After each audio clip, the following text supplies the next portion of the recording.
Welcome to Just the Word, where we're reading through the Bible in 1 year. And I'm Net. Today's reading will come from Job, chapters 15, 16, 17, 18, 19, and 20. Job, chapter 15. Then Eliphaz the Temanite replied, "Would a wise man answer with empty notions, or fill his belly with the hot east wind? Would he argue with useless words, with speeches that have no value? But you even undermine piety and hinder devotion to God. Your sin prompts your mouth. You adopt the tongue of the crafty. Your own mouth condemns you, not mine. Your own lips testify against you. Are you the first man ever born? Were you brought forth before the hills? Do you listen in on God's counsel? Do you limit wisdom to yourself? What do you know that we do not know? What insights do you have that we do not have? The gray-haired and the aged are on our side, men even older than your father. Are God's consolations not enough for you? Words spoken gently to you? Why has your heart carried you away? And why do your eyes flash, so that you vent your rage against God and pour out such words from your mouth? What is man that he could be pure, or one born of woman that he could be righteous? If God places no trust in his holy ones, if even the heavens are not pure in his eyes, how much less man who is vile and corrupt, who drinks up evil like water?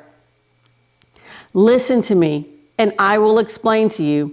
Let me tell you what I have seen, what wise men have declared, hiding nothing received from their fathers, to whom alone the land was given when no alien passed among them. All his days the wicked man suffers torment. The ruthless through all the years stored up for him. Terrifying sounds fill his ears. When all seems well, marauders attack him. He despairs of escaping the darkness. He is marked for the sword. He wanders about, food for vultures. He knows the day of darkness is at hand. Distress and anguish fill him with terror. They overwhelm him like a king poised to attack, because he shakes his fist at God and vaunts himself against the Almighty, defiantly charging against him with a thick, strong shield. Though his face is covered with fat and his waist bulges with flesh, he will inhabit ruined towns and houses where no one lives, houses crumbling to rubble. He will no longer be rich, and his wealth will not endure, nor will his possessions spread over the land. He will not escape the darkness. A flame will wither his shoots, and the breath of God's mouth will carry him away. Let him not deceive himself by trusting what is worthless, for he will get nothing in return. Before his time, he will be paid in full, and his branches will not flourish. He will be like a vine stripped of its unripe grapes, like an olive tree shedding its blossoms. For the company of the godless will be barren, and fire will consume the tents of those who love bribes. They conceive trouble and give birth to evil. Their womb fashions deceit. Job chapter 16. Then Job replied, "I have heard many things like these. Miserable comforters are you all. Will your long-winded speeches never end? What ails you that you keep on arguing? I also could speak like you if you were in my place.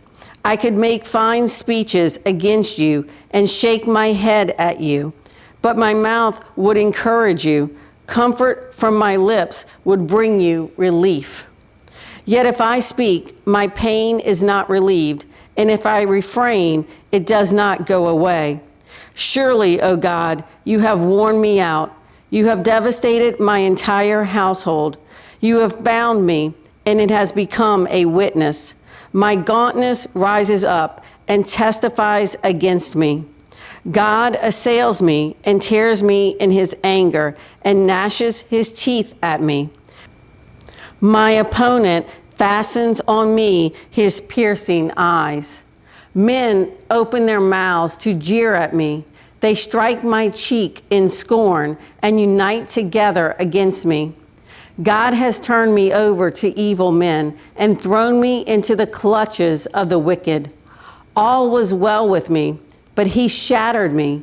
He seized me by the neck and crushed me. He has made me his target. His archers surround me. Without pity, he pierces my kidneys and spills my gall on the ground. Again and again, he bursts upon me. He rushes at me like a warrior. I have sewed sackcloth over my skin and buried my brow in the dust.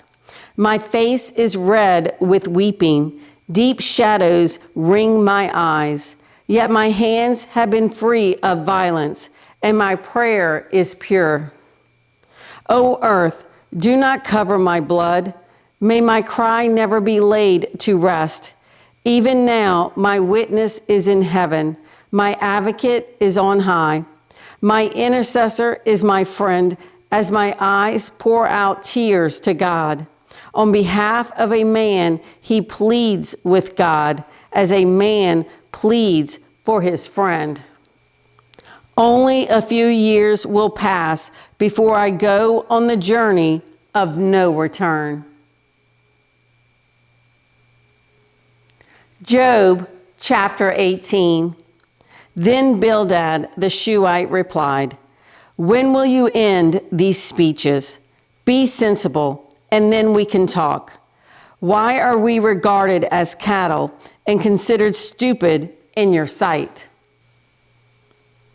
You who tear yourself to pieces in your anger, is the earth to be abandoned for your sake? Or must the rocks be moved from their place? The lamp of the wicked is snuffed out. The flame of his fire stops burning. The light in his tent becomes dark. The lamp beside him goes out. The vigor of his step is weakened. His own schemes throw him down. His feet thrust him into a net, and he wanders into its mesh. A trap seizes him by the heel. A snare holds him fast. A noose is hidden for him on the ground. A trap lies in his path. Terrors startle him on every side and dog his every step. Calamity is hungry for him. Disaster is ready for him when he falls. It eats away parts of his skin. Death's firstborn devours his limbs.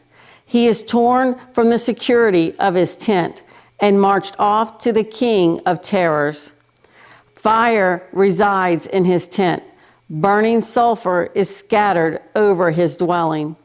His roots dry up below, and his branches wither above.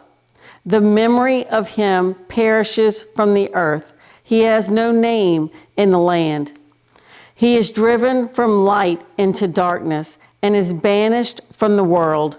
He has no offspring or descendants among his people, no survivor where once he lived. Men of the West are appalled at his fate. Men of the East are seized with horror. Surely such is the dwelling of an evil man. Such is the place of one who knows not God. Job chapter 19. Then Job replied, "How long will you torment me and crush me with words?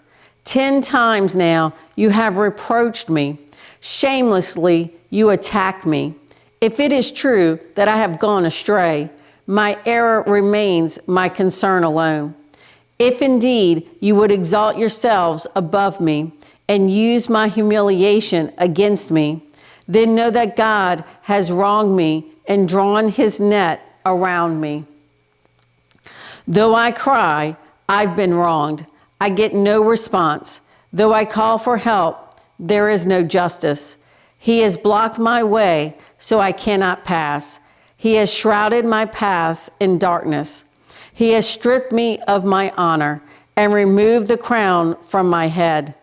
He tears me down on every side till I am gone. He uproots my hope like a tree. His anger burns against me. He counts me among his enemies. His troops advance in force. They build a siege ramp against me and encamp around my tent. He has alienated my brothers from me. My acquaintances are completely estranged from me. My kinsmen have gone away. My friends have forgotten me. My guests and my maidservants count me a stranger. They look upon me as an alien. I summon my servant, but he does not answer, though I beg him with my own mouth. My breath is offensive to my wife. I am lonesome to my own brothers. Even the little boys scorn me. When I appear, they ridicule me. All my intimate friends detest me. Those I love have turned against me. I am nothing but skin and bones. I have escaped with only the skin of my teeth. Have pity on me, my friends. Have pity, for the hand of God has struck me. Why do you pursue me as God does? Will you never get enough of my flesh? Oh, that my words were recorded, that they were written on a scroll, that they were inscribed with an iron tool on lead, or engraved in rock forever. I know that my Redeemer lives, and that in the end he will stand upon the earth. And after my skin has been destroyed, yet in my flesh I will see God. I myself will see him with my own eyes. I, and not another. How my heart yearns within me. If you say, how will we hound him, since the root of the trouble lies in him? You should fear the sword yourselves, for wrath will bring punishment by the sword, and then you will know that there is judgment.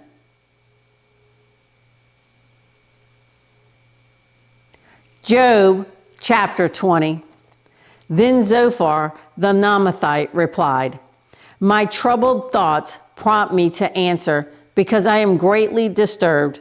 I hear a rebuke that dishonors me, and my understanding inspires me to reply.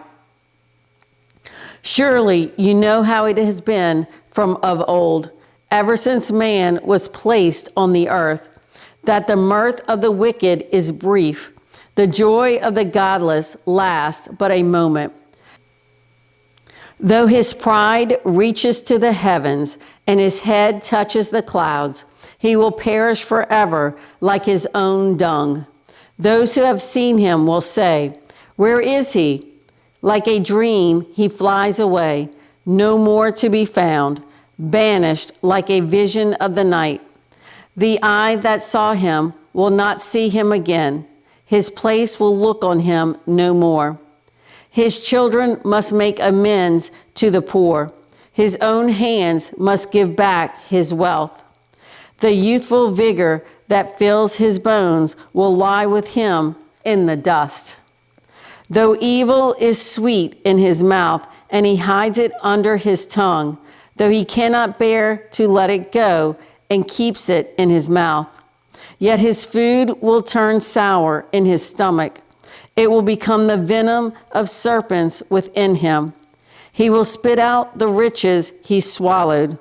God will make his stomach vomit them up. He will suck the poison of serpents. The fangs of an adder will kill him. He will not enjoy the streams, the rivers flowing with honey and cream. What he toiled for, he must give back uneaten. He will not enjoy the profit from his trading. For he has oppressed the poor and left them destitute. He has seized houses he did not build. Surely he will have no respite from his craving. He cannot save himself by his treasure. Nothing is left for him to devour. His prosperity will not endure. In the midst of his plenty, distress will overtake him. The full force of misery will come upon him. When he has filled his belly, God will vent his burning anger against him and rain down his blows upon him. Though he flees from an iron weapon, a bronze-tipped arrow pierces him. He pulls it out of his back, the gleaming point out of his liver. Terrors will come over him. Total darkness lies in wait for his treasures. A fire unfanned will consume him and devour what is left in his tent. The heavens will expose his guilt. The earth will rise up against him. A flood will carry off his house, rushing waters on the day of God's wrath. Such is the fate God allots the wicked, the heritage appointed for them by God. Thanks for joining Just the Word. See you tomorrow.